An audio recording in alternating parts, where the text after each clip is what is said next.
This channel does not promote any violent, harmful, or illegal activities. All content provided by this channel is meant for an educational purpose only. ফরাক্কার BDO অফিসে তাণ্ডবের ঘটনা মনে আছে। 14 তারিখে ঘটনাটা ঘটেছিল, 14ই জানুয়ারি। সেখানকার বিধায়ক মনিরুল ইসলামের নেতৃত্বে সেই তাণ্ডব চলেছিল। মনিরুল ইসলামের বিরুদ্ধে জেলা শাসককে এফআইআর এর নির্দেশ দিয়েছিল নির্বাচন কমিশন। সেই ডেডলাইন পার হয়ে গিয়েছে। গতকাল বিকেল 5টাতেই ডেডলাইন পার। আজ বেলা 1টা বাজতে চলল, এখনো পর্যন্ত বিধায়ক মনিরুল ইসলামের বিরুদ্ধে কোন রকম এফআইআর দায়ের হয়নি বলে পুলিশের সূত্রে খবর পাওয়া যাচ্ছে।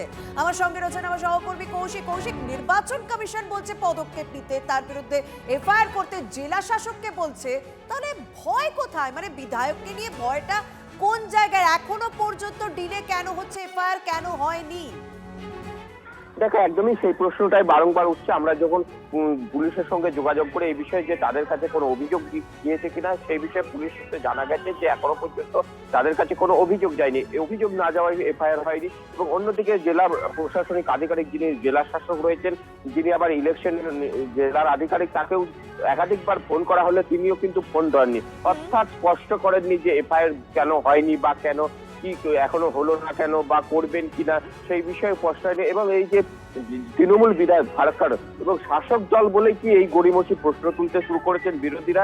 কারণ শাসক দলের বিধায়ক হওয়ার সুবাদে কিন্তু দেখা গেছে যেই দিন ঘটনা ঘটেছিল সেই দিন বিধায়কের উপস্থিতিতে এই যে সময়টা আমরা তো অবশ্যই যোগাযোগ করেছিলাম মনিরুল ইসলামের সঙ্গে। তার বক্তব্য আমরা শোনাবো, টেলিফোনে সে কি বলেছে সেটা আমি শোনাবো। আজ সকাল থেকে কি বিধায়ক মনিরুল ইসলামের দেখা পাওয়া গিয়েছে? তার সঙ্গে কোনো রকম ভাবে যোগাযোগ করতে পেরেছো?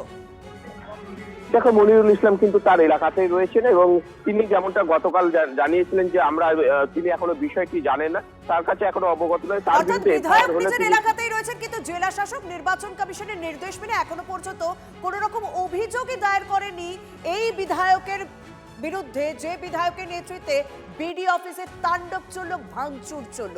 আমরা গতকাল যখন এই খবরটা আসে তখনই সঙ্গে সঙ্গে যোগাযোগ করেছিলাম মনিরুল ইসলামের সঙ্গে। তিনি কিন্তু সেখানে আবার বলছেন আইন আইনের পথেই চলবে। ঠিক কি রিয়াকশন দিয়েছিলেন শুনবো। আমার জানা নেই, আমি কি বলবো? আইন আইনের পথেই চলবে, বিচার ব্যবস্থা সবার জন্য খোলা আছে। স্বাভাবিকভাবে ঘটনাটা যবে থেকে ঘটেছে, মানে 14 তারিখ থেকে ঘটনাটা ঘটেছে, তবে থেকেই রাজনৈতিক চাপানুতর শুরু হয়ে গিয়েছে। বিডিও প্রথমে অভিযোগ দায়ের করেছিলেন, কিন্তু বিডিওর অভিযোগপত্রে কোনো রকম বিধায়ক মনিরুল ইসলামের নাম ছিল না। এবং বিডিওকে যখন আমরা ছবি দেখিয়ে জিজ্ঞাসা করেছিলাম তখন তিনি বলেছিলেন তিনি কাউকেই চেনেন না। অবশেষে নির্বাচন কমিশন কড়া পদক্ষেপ নেয়, জেলা শাসককে নির্দেশ দেয়। গতকাল বিকেল 5টার মধ্যে এফআইআর করতে বলা হয়েছিল বিধায়ক মনিরুল ইসলামের বিরুদ্ধে, কিন্তু এখনো পর্যন্ত কোনো অভিযোগ দায়ের হয়নি। কংগ্রেস নেতা অধীর চৌধুরী তিনি কি বলছেন শুনবো। শাসকের ক্ষমতা আছে তাদের দলের লোকদের বিরুদ্ধে, তৃণমূল দলের বিরুদ্ধে এফআইআর করার নির্দেশ দিতে। এখানকার জেলা শাসকরা পঙ্গু কাপুরুষ, তারা তৃণমূলের নেত্রী সমস্ত কৃতদাস। তাদের বাবারও ক্ষমতা নাই যে নির্দেশ দিয়ে এফআইআর করাবে। তো এসআইআরও এখানে বাংলায় এরকমই হবে। আর এসআইআর পাশাপাশি এফআইআর এমনি করেই চলবে। সাধারণ মানুষের যন্ত্রণা ঝঞ্ঝাট বেড়েই চলেছে। না নির্বাচন কমিশন তাদের সুরাহা করছে, না পশ্চিমবঙ্গের তৃণমূল সরকার তাদের পাশে দাঁড়িয়ে তাদের সমস্যা সমাধানের চেষ্টা করছে।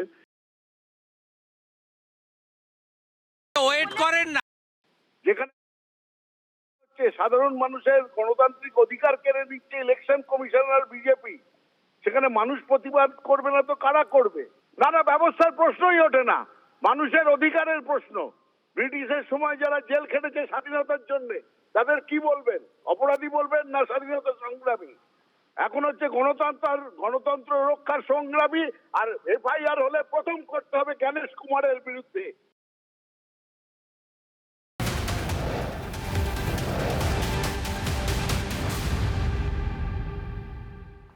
নেতাজি স্মরণ অনুষ্ঠানে নাম না করে বিজেপিকে তো মুখ্যমন্ত্রী মমতা বন্দ্যোপাধ্যায় দিল্লিকে চক্রান্ত নগরী বলে আক্রমণ করেছে। শুনুন। আমরা লক্ষ্য রাখছি ভারতবর্ষের ইতিহাসকে গুলিয়ে দেওয়ার চেষ্টা হচ্ছে, ভারতবর্ষের মনীষীদের অসম্মান করা হচ্ছে, তাদের প্রতি অসম্মান, ভাষার প্রতি অসম্মান, আমাদের অস্মিতাকে আজকে আমাদের সকলের সামনে এনে দাঁড় করিয়েছে।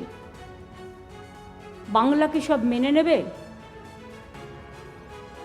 দেশের স্বাধীনতা সংগ্রামীরা কি সব মেনে নেবেন?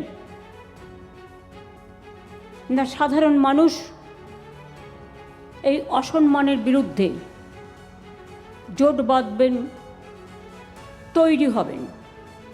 সুভাষজির যে স্বপ্ন ছিল দেশ স্বাধীন করার জন্য, দিল্লি চলো, সেই দিল্লির যে চক্রান্ত নগরী এখন সারাক্ষণ চক্রান্ত করে বেড়ায় বাংলার বিরুদ্ধে, তার বিরুদ্ধে আমরা একমত হব, সহমত হব, ঐক্যবদ্ধ হব, জোটবদ্ধ হব। কেন্দ্রীয় প্রতিমন্ত্রী বিজেপি নেতা সুকান্ত মজুমদার এই মুহূর্তে আমাদের সঙ্গে রয়েছেন। আপনি মমতা বন্দ্যোপাধ্যায়ের বক্তব্য শুনলেন, আপনার প্রতিক্রিয়া? দেখুন, এইরকম মিথ্যেবাদী মুখ্যমন্ত্রী যিনি নেতাজির জন্মজয়ন্তীতে নেতাজির সামনে গিয়ে মিথ্যে কথা বলছেন, মূর্তির সামনে গিয়ে, যদি সত্যি নেতাজি জীবিত থাকতেন না, টেনে দুগালে সপাটে একটা থাপ্পড় মারতেন। এরকম নির্লজ্জ বেহায়া মুখ্যমন্ত্রী মনে হয় পশ্চিমবঙ্গ কেউ কোনোদিনও দেখেনি। মুখ্যমন্ত্রীকে বলুন তো, যে ভারতবর্ষের তো অনেকগুলো রাজ্যে এসআইআর হচ্ছে, সেই এসআইআর এর নিয়মের ক্ষেত্রে কোন নিয়মটা এক্সট্রা পশ্চিমবঙ্গের জন্য চাপানো হয়েছে যেটা উত্তরপ্রদেশের জন্য লাগু নয়? কোন নিয়মটা অন্য পুদুচেরির জন্য লাগু নয় কিন্তু পশ্চিমবঙ্গের জন্য লাগু করা হয়েছে?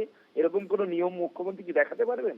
অথচ তিনি বাংলার মানুষকে খেপানোর জন্য, বিশেষ করে তার দুধেল গায়ে মুসলিম যারা আছে তাদেরকে খেপানোর জন্য বারবার মিথ্যে কথা বলে যাচ্ছেন। যে মুখ্যমন্ত্রী বলছেন ক্যামেরার সামনে যে পশ্চিমবঙ্গের জন্য নাকি আলাদা নিয়ম নতুন কিছু করে নির্বাচন কমিশন বাংলাকে নাকি বঞ্চিত করছে। এই ধরনের নির্লজ্জ বেহায়া মুখ্যমন্ত্রী পশ্চিমবঙ্গ কেন ভারতবর্ষ আগে দেখেছে কিনা সন্দেহ আছে। ধন্যবাদ।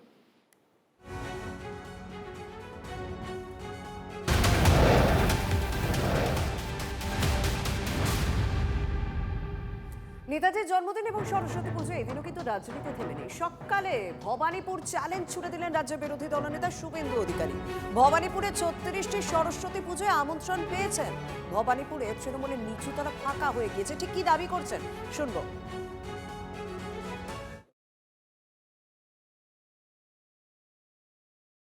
আপনি এখানে থাকবেন 10 ঘন্টা থাকুন কেন, 10 দিন, তারপরে 10 মাস থাকুন ভবানীপুরে, লাভের লাভ কিছু হবে না।